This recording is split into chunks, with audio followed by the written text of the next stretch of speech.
Today's lesson is 10.7 Special Segments in a Circle. So our first problem, we're going to look at two chords intersecting inside of a circle. And when that happens, the products of the lengths of the chord segments are equal. So what that means is if I take the two individual pieces that make up a single chord and multiply them, right, that's what product means, it's going to equal the other two pieces product. So I usually describe this for inside, right? We had inside, outside before. We're going to have inside and outside, but now they're only dealing with chords, or I should say segments, no more arcs. We're going to do piece times piece. We're going to take one piece of the chord and multiply it by the other piece of the chord. So piece times piece is going to equal piece times piece. I'm not going to write it twice because I'm not great at writing. Okay? So piece times piece equals piece times piece. AB times BC would equal EB times BD. If we turn the picture, it kind of looks like, actually, the way it looks like a times sign. So we're doing times. All right, for example 1. This piece X times this piece 8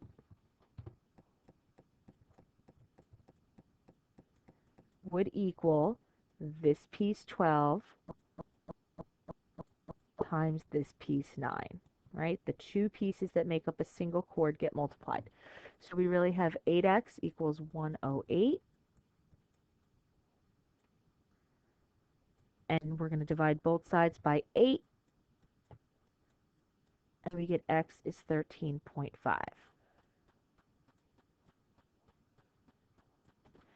right, for B, this one's a little more complicated. X times x plus 10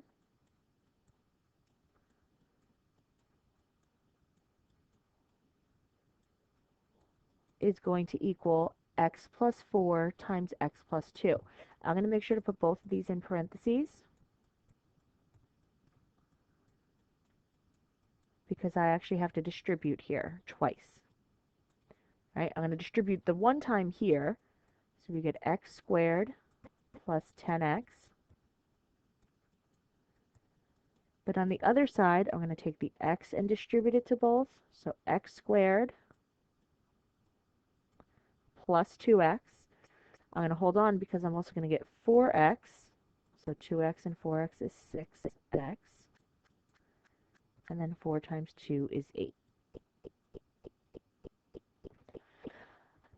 Just like in section 10.5, it's nice. We have an x squared on both sides. Those are going to cancel each other. So now I have 10x equals 6x plus 8. I could subtract 6x. So I have 4x equals 8. Divide both sides by 4, and we get x is 2.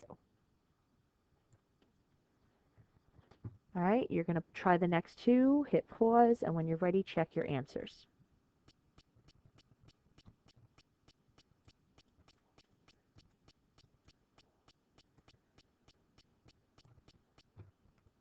All right, for A, you should have gotten x is 10, and for B, you should have gotten x is 3.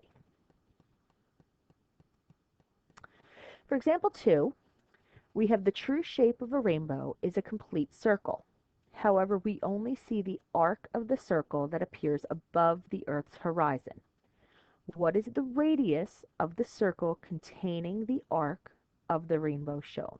So they want to know what would be the radius if I were to continue drawing this circle. This is a little too big for me to draw, so I actually redrew it down here. So we have 0.7 here. We have this entire length is 5, but they're congruent.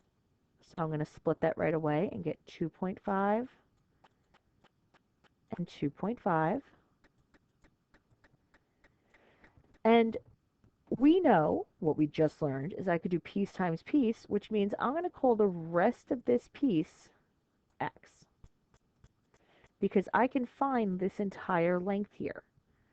And by finding this entire length, I would then know the entire diameter by putting it with the 0.7, which will let me find the radius. All right, so this is going to be a multi-step problem, but that's okay. So let's do our piece times piece. That's x times 0.7 equals 2.5 times 2.5.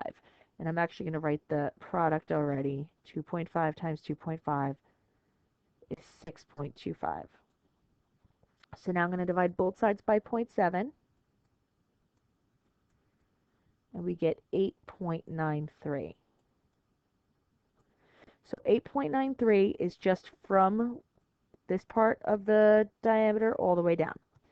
So the entire diameter will be this piece plus 0.7. So I'm going to do plus 0.7, and I'm going to get the diameter is really 9.63.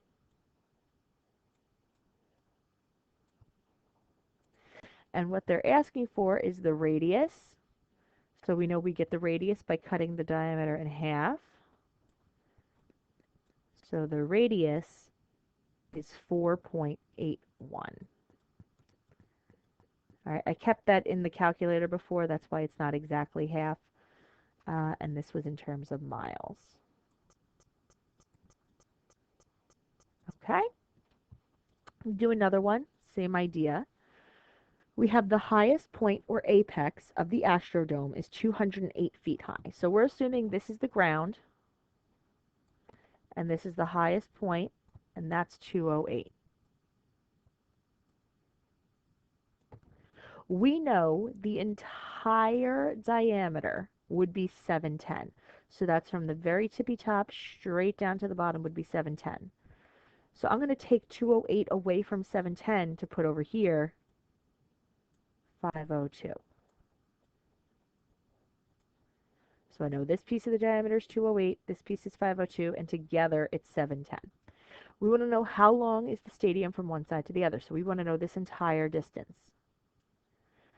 Since this is a diameter, we know that it's going to break this into two equal pieces. So I have piece times piece, x times x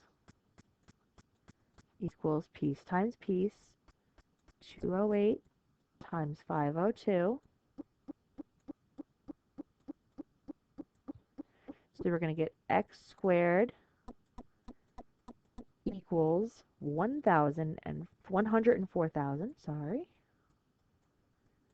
416. I'm going to take the square root of both sides. I get 323.13. Remember, that's just one part. We're looking for the total length, so I'm going to double it. And I get an entire length of about 626.27. Again, I kept it in my calculator. That's why it's not a 6 there. And this is feet.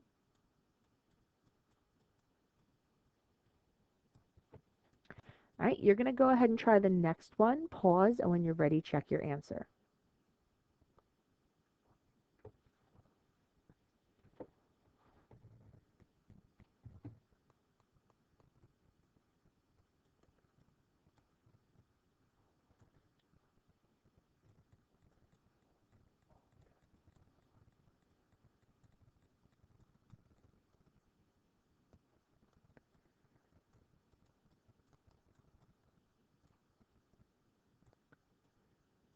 All right, you should have gotten an answer of 0.66 millimeters for the length of the organism.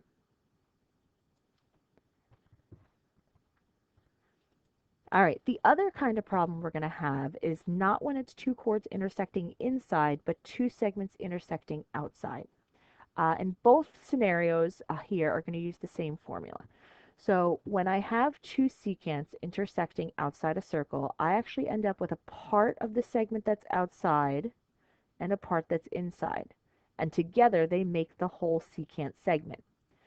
What I'm going to do is I'm going to take the part that's outside and multiply it by the whole segment.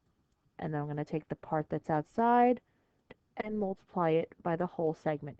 So I'm looking at this as outside times whole. The part that's outside times the whole length.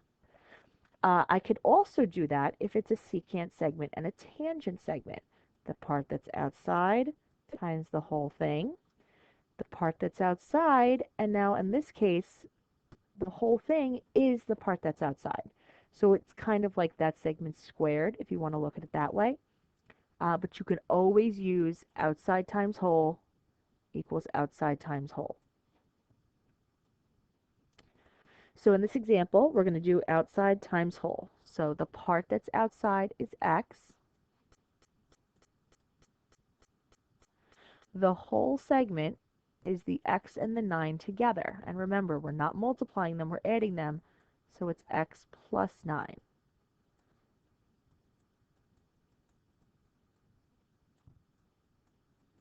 Equals, now the other segment, we're going to take the part that's outside and multiply it by the whole segment. Together, 4 and 5 makes 9. So 4 times 9. Now for academic classes, I'm probably not going to make you have quadratics. Honors, you definitely will. So I just want you to see the setup definitely for academic. But don't worry about solving a quadratic just now. So we're going to end up distributing here x squared plus 9x equals 4 times 9 is 36. This is a quadratic. It has to be equal to 0 to solve, so I'm going to subtract 36.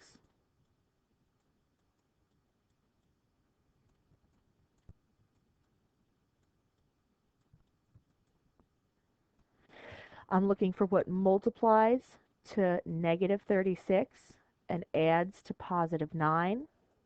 That's a positive 12 and a negative 3, right? 12 minus 3 is 9. 12 times negative 3 is negative 36. And I'm going to solve each one by setting it equal to 0. So x would be negative 12. X would be positive 3. And because x represents an actual length in the diagram, it can't be negative, right? This little piece sticking out can't be negative 12 long. So that eliminates that answer, and I'm left with just x equals positive 3. So you're going to go ahead and try the next one. There is no quadratic in this one. Pause, and when you're ready, check your answer.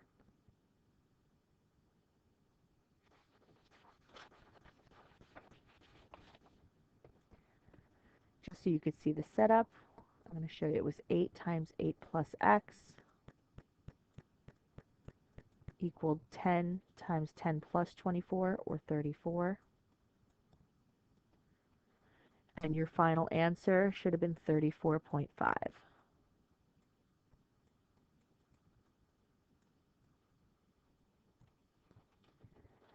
right, we're almost done here.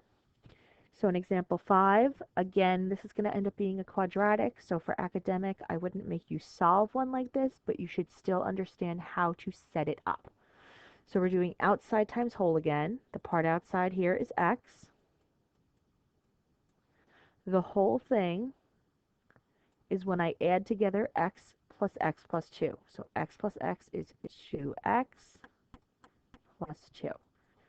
So the whole is 2x plus 2.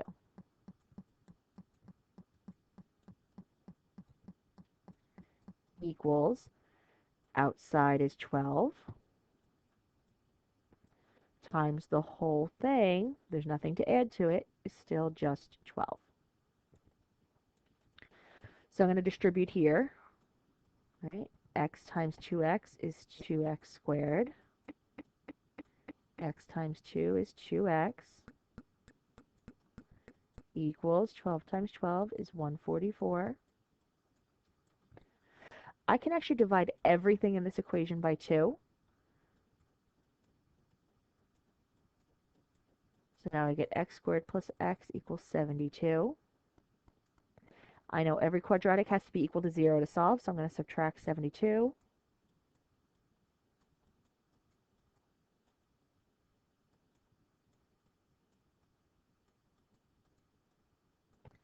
Now I'm looking for what multiplies to negative 72, adds to positive 1.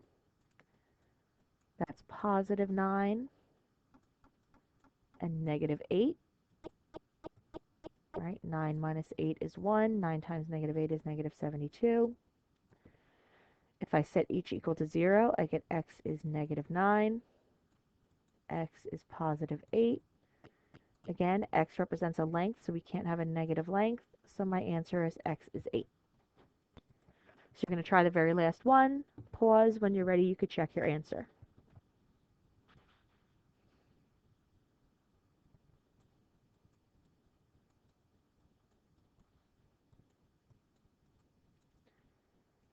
All right, and for this last problem, we should have gotten x equals 5. All right, that's it. Let me know if you have any questions.